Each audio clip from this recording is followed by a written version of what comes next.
अच्छा सर, क्योंकि अब विघ्नहर्ता का आगमन हो रहा है, बप्पा आ रहे हैं, तो आपने बड़ी इंटरेस्टिंग सी बात कही थी। कहा था कि जब भी ये त्योहारी सीजन शुरू होता है, बप्पा आते हैं उससे पहले एक बड़ा विघ्न सामने हमेशा रहता है, जिसको हरने के लिए वो आ जाते हैं। क्या डेटा है आपके पास? मैंने डेटा बना के रखा था परसों के लिए। ठीक है कि मैं परसों आपके सामने मुझे पता था कि परसों सुबह सब अपने आ जाएगा ट्रम्प वाला मामला, टैरिफ का जो भी होना है ना, तो लेकिन वो आ जाएगा। तो मैंने डेटा को थोड़ा सा मॉडिफाई कर दिया। डेटा तो क्या मॉडिफाई किया, कमेंट्री मॉडिफाई की।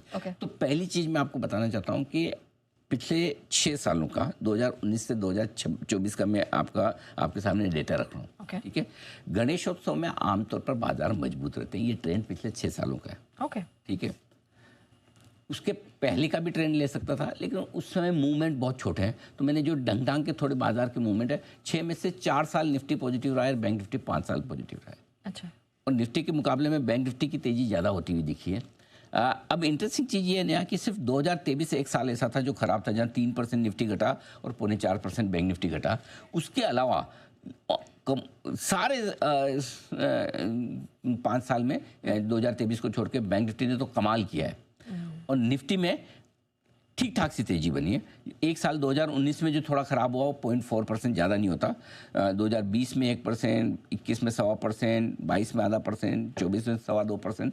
तो कमोबेश एटलीस्ट आप ये मान के चल सकते हैं, चलो खराब हो ना हो, ज़्यादा घटेगा तो नहीं।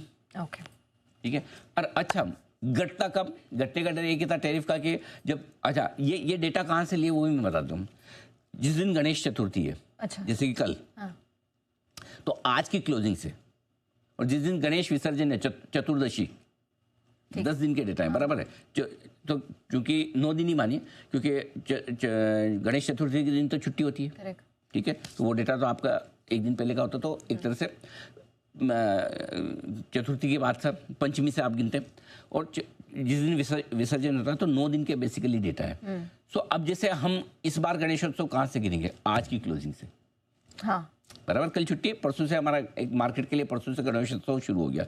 तो परसों से गिन, तो आज की क्लोजिंग बढ़िया हो गया। आज आ गया ट्रम्प वाला, तो जो घटना घटाना आज से, तो आज से आप गिनेंगे आज की क्लोजिंग से।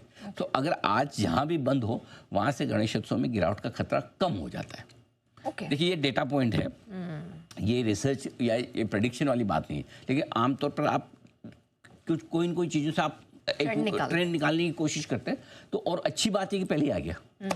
अगर यही परसों सुबह, गुरुवार की सुबह पता चला कि टैरिफ लगाया, फिर यही रिएक्शन परसों देना होता, तो हम आज की क्लोजिंग हो सकता है उतनी खराब नहीं होती, अच्छी होती है, जो भी होता, तो हमें वहाँ से गिनना पड़ा। तो बढ़िया है, आज इतना कम हो तो उल्टा आपका बेस नीचे हो गया, तो पूरी संभावना है कि फिर गणेशोत्सव में बाजार उतना खराब ना हो, क्योंकि जो सबसे बड़ी खराब खबर एक आनी थी वो भी आपकी आ गई। करेक्ट, ऑलराइट, ये ट्रेंड है। ठीक है सर, ये तो बड़े ट्रेंड आपने बता दी, लेकिन सर अब